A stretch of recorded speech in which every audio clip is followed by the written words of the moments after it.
old refrigerator is it anyway? If you're buying a home in Minnesota and stumble on an old refrigerator in the garage, you might wonder, who does this belong to? Does it come with the house or does it go with the seller? It's a common question, and understanding the legalities makes for a much smoother transaction. In real estate, property is categorized into two types. There's real property and personal property. Real property refers to the land, anything permanently attached, such as buildings, built-ins, kitchen cabinets, and sheds. On the other hand, personal property includes movable items that are not permanently attached, like appliances that plug and unplug. According to the doctrine of fixtures, an item that's permanently affixed to the property is real property. That could be garden bulbs, shrubs, trees, watering systems, playlets, towel rods, attached lighting, window shades, blinds, plumbing, heating, home automation systems.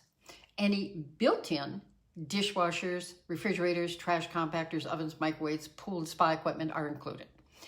Where does that leave the old fridge? If the refrigerator is simply standing in the garage and not permanently attached, it likely remains personal property, and then it would be negotiable between the buyer and the seller as part of a purchase agreement. So clarify ownership. To avoid dispute, put everything in writing. Seller should state in the seller disclosure which items go with them, like the chandelier in the dining room that's a family heirloom, or drapes or wall mounts. But the buyer can also write a personal property addendum as what they expect to stay. If the seller takes the chandelier, it's expected that they will replace it with a similar lighting fixture. Sometimes there are old appliances in the basement nobody wants. And in that case, you want all items and expectations to be in writing.